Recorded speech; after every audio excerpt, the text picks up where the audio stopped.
ఈశాన్యం వైపు నీళ్లు ఉంటాయి, అక్కడ తవ్వమన్నట్టు తవ్వుతున్నావు, బాగానే ఉంది. ఎంతవరకు తవ్వుతావు?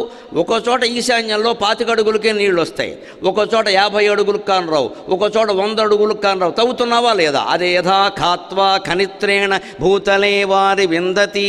నీరు వచ్చేంత వరకు ఎంత లోతైనా తవ్వి తవ్వి తవ్వి తవ్వేవాడు నీటిని సాధించినట్టే విద్య తనకి వంట పట్టే వరకు ఎంత సమయమైనా ఎంత లోతుగానైనా చదివి చదివి చదివి విద్యార్థి విద్యను వంట పట్టించుకోవాలి.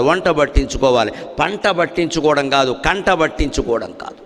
ఇదివరకు మేము పంట పట్టించుకుని పాడయ్యాం, మీరు కంట పట్టించుకుని పాడవుతున్నారు. తేడా ఏమిటో తెలుసా? పంట పట్టించుకోవడం అంటే కంఠస్థం చేయడం. సంస్కృత శ్లోకాలు, ఇంగ్లీషు గ్రామర్ పాయింట్లు, లెక్కల్లో కూడా సూత్రాలు కంఠస్థం చేయించేవారు మా చేత. కానీ అర్థం చేయించాకే కంఠస్థం చేయించేవారు. అర్థం లేకుండా ఎవరో కంఠస్థం చేసేవారు కాదు. ఏదో పరీక్షల్లో గుర్తుండడం కోసం కంఠస్థం చేసేవారు. ఇప్పుడు అర్థంతో నిమిత్తం లేకుండా బట్టి పట్టిస్తున్నారు. లెక్కలు కూడా శుభ్రంగా స్టెప్స్ వేసేసి ఈ స్టెప్పు కంఠస్థం చేసి అక్కడ రాసి అంటే తినేయి కక్కాయి అయిపోయింది. ఇక్కడ తినదంతా కక్కేస్తే ఒంట్లోకి వెళ్ళింది ఏముంది?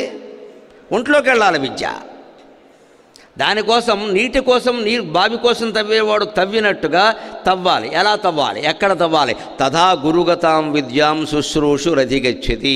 గురువు పాఠం చెప్పి వెళ్ళిపోగానే ఎవరైనా సరే, మీరు సాయంత్రం ఎప్పుడైనా ఆయన అలా ఏ గురువు గారైనా సరే, ఏ మెకానికల్ బోధించేవారో, సివిల్ బోధించేవారో, రకరకాల ఇంజనీరింగ్ విద్యలు బోధించేవారో, లేదు విద్యుత్ ట్రాన్స్ఫార్మేషన్ గురించి బోధించేవారో, ఎనర్జీ ట్రాన్స్ఫార్మేషన్ గురించి బోధించేవారో, ఏది బోధించినా పర్వాలేదమ్మా, ఇంగ్లీషు భాషలు ఏదైనా సరే, ఆ ఉపాధ్యాయుడు అలా వెళ్ళిపోతుంటే ఎవరైనా ఒక్కరు వెళ్ళి నాకు ఈ సందేహం ఉంది అని అడిగారా?